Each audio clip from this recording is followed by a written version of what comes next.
Rajasthan super 100 में आप सबका स्वागत है।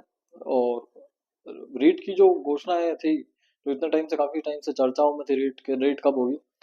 तो रीट की जो घोषणा है वो हो चुकी है और करीबन शिक्षक भर्ती परीक्षा के अंतर्गत 1.5 लाख पदों पे भर्तियां निकली हुई है। कितने पदों पे निकली हुई है भर्तियां? तो 1.5 लाख पदों पर भर्तियां निकली हुई है। अब सबसे पहले कि परीक्षा होगी कब? तो परीक्षा होगी जो जनवरी का जो 3rd वीक है उसके आसपास होगी। मतलब आप मान के चलो आपके पास ओनली फॉर 33 मंथ है ना। ओनली फॉर 3 मंथ है, यानी कितने टाइप डेज है आपके पास? 90 डेज है। अगर आप आज से तैयारी करते हो तो 90 डेज है, लेकिन आप अगर सोचते हो कि मैं दिवाली के बाद अब करता हूँ, तो आपके पास क्या रहेगा? नवंबर, दिसंबर और जनवरी 2nd वीक। तो उस टाइम आपके पास कितने रहेंगे? ओनली फॉर 2.5 महीने। कितने रहेंगे? 2.5 महीने। जैसा कि आपको पता है कि कुछ लोगों के क्वेश्चन थे कि सर जो रीट के एग्जाम है, जैसे हमने जो पात्रता परीक्षा थी रीट प्री एग्जाम, हमने क्या 2022 में दे चुके हैं, तो क्या हमें वापस देना पड़ेगा? तो उन विद्यार्थियों के लिए कि जो 2022 में रीट क्लियर कर चुके हैं प्री, तो उन लोगों को एग्जाम देने की कोई आवश्यकता नहीं है। जिसने प्री दे रखा है उसको कोई आवश्यकता नहीं है देने की, लेकिन फिर भी वो बच्चे देंगे। क्यों? क्योंकि अभी कोई कंफर्मेशन नहीं है कि वो होगा कि नहीं होगा, इसलिए फॉर्म सबको भरने, दिवाली के बाद फॉर्म भरना चालू हो जाएंगे। तो रीट प्री के फॉर्म सभी जने भरिएगा। हो सकता है कि जो 2022 में पास हुए थे उन बच्चों को, भाई उन लोगों का जब रीट प्री क्लियर है तो उन लोगों को भाई बोल देंगे कि आप चाहो तो दो, मत यहाँ मत दो। तो दोनों ऑप्शन मिल जाएंगे। लेकिन अपन को एग्जाम की अगर तैयारी करनी है, तो जो बच्चों ने जैसे सीईटी के जैसे 12th लेवल का जो एग्जाम अभी बाकी है, तो जिनका 12th लेवल का एग्जाम बाकी है वो बच्चे तैयारी कर ही रहे हैं। तो जो जीके और रीजनिंग वगैरह जो पढ़ रहे हैं, और जिन्होंने सामाजिक के अंदर एसएसटी ले रखी है, या जो लेवल 1 है उसके अंदर पर्यावरण, रीजनिंग, मैथ्स है, तो उन लोगों को वापस एक बार एग्जाम दे देना चाहिए, ताकि उनको पता पड़ जाएगा कि भाई क्वेश्चन जो है वो किस टाइप से बनने वाले हैं, है ना। तो ये चीज याद रखेगा कि अपन को प्री एग्जाम तो देना ही है, चाहे वो कोई भी हो। प्री एग्जाम दोगे तो आपको आइडिया लग जाएगा कि भाई पेपर कैसा होने वाला है। ठीक है। तो सभी जनों को क्या देना पड़ेगा? सबसे पहले रीट प्री। रीट प्री का एग्जाम आप दे दीजिए तो आपके लिए अच्छा रहेगा। फिर से अगर आप पात्रता परीक्षा पास कर लेते हैं तो बहुत अच्छा है, नहीं तो जिसने पहले पास कर रखी है उनके लिए ठीक है। अब पूछते हैं कि सर अपन तैयारी किस तरह से करें। तो मैं बता देता हूँ कि जिन लोगों ने सीटी की तैयारी कर रखी है, या जिन लोगों ने 2022 की वैकेंसी में, कौन सी 2022 वाली वैकेंसी में जिनने रीट की तैयारी कर चुकी है, तो सेम वही कोर्स आएगा, कोर्स सेम रहेगा।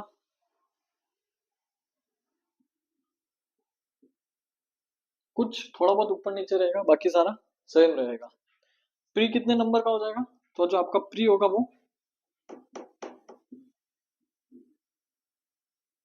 कितने नंबर का होगा? 150 नंबर का होगा। अगर आप प्री क्लियर करते हो तो आपको मेंस में बैठाएंगे। अब प्री में सबसे पहले क्या क्या आएगा? तो अब प्री के अंदर देख लीजिए, अपन को रीट प्री में क्या क्या पूछेंगे। तो सबसे पहले तो आएगा अपने साइको। कितने नंबर की होगी? 30 नंबर की, यानी 30 क्वेश्चन तो आएंगे अपने साइकोलॉजी से। तो ये तो अनिवार्य है, अपन को पढ़ना ही पढ़ना है साइको। और साइको जिसने नहीं पढ़ी है, तो अपन जो भी नई क्लास चालू करेंगे उसके अंदर एक बार साइको का रिवीजन कर लेंगे। लेकिन अपन उसको इतना डीपली नहीं पढ़ेंगे, क्योंकि अभी अपन को सिर्फ प्री पे फोकस करना है, कितना जल्दी अपन को रिवीजन मारना है। तो रिवीजन के लिए अपन साइको एक बार पढ़ लेंगे, लेकिन पढ़ेंगे ऐसा कि आपको याद करा दिया जाएगा।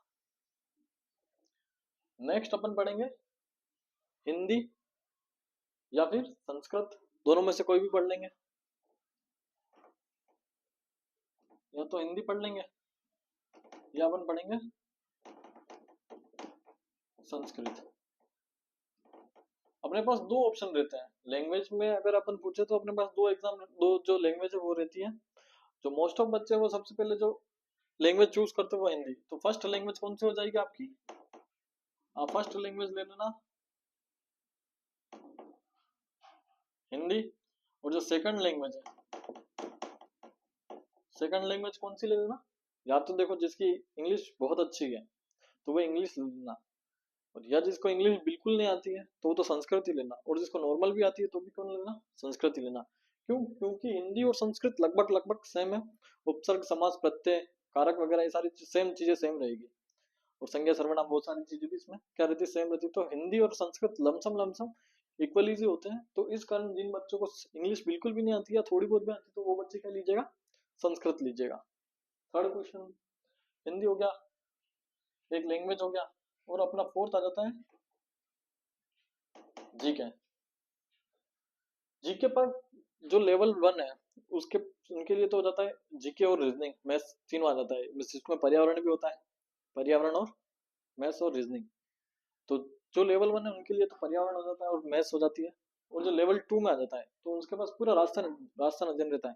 राजस्थान अध्ययन के अंतर्गत सामाजिक के जितने भी विषय था, क्या कौन कौन सा है, तो एक तो history, geography, political science, economic, ये तीन चारों चीजें आ जाती है। तो ये चारों चीजों को अपन, अब चाहे आप राजस्थान से लो या भारत से लो, भारत से भी पूछेंगे कि भारत के जो काल है, मुगल काल वगैरह, जो मौर्य काल थे, वो सारे काल पूछेंगे तो मॉडर्न हिस्ट्री पूछ लेते हैं, है ना। मध्यकालीन पूछ लेंगे आपको, और आपको जैसे 1857 की क्रांति पूछ लेंगे, तो हिस्ट्री वो पूरी पूछ लेंगे।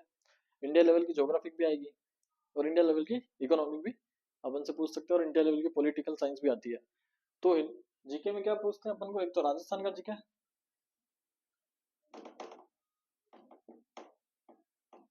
और एक इंडिया का जीके। जीके में अपन को दोनों पूछ देते हैं। जो लेवल 1 है उनके लिए तो क्या जाएगा, राजस्थान अध्ययन। उनके लिए तो एक तो हो जाता है पर्यावरण,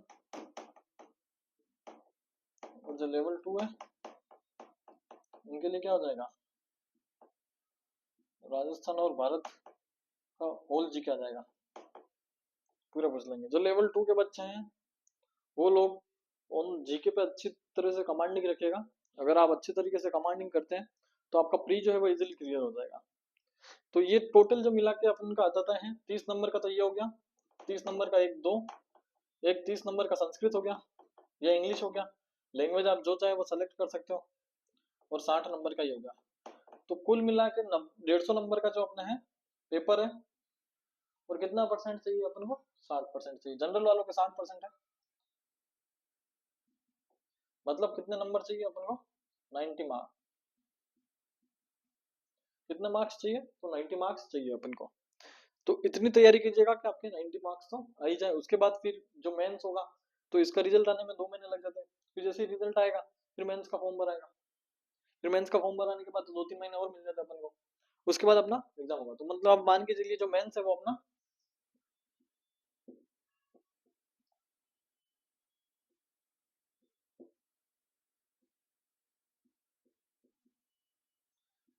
जुलाई टू सितंबर के मध्य अपना मेंस हो जाएगा। तो तैयारी इस तरीके से कीजिएगा, स्ट्रेटेजी इस तरीके से बना लीजिएगा कि आपकी ये सारी चीजें क्लियर हो जाएंगे। हमारी जो नेक्स्ट क्लास रहेगी तो अपन उसके अंदर सबसे पहले अपन पढ़ेंगे हिस्ट्री। हिस्ट्री के कुछ चैप्टर तो मैंने अभी 7-8 दिन से मैं डाल ही रहा था, जैसे दुर्ग वगैरह की क्लासेस डाल रहा था। जिन्होंने फ्रेश नोट्स बनाने वो फ्रेश नोट्स बना सकते हैं, और जिनको ऑलरेडी नोट्स बन चुके हैं तो वो अपन रिविजन कर लेंगे।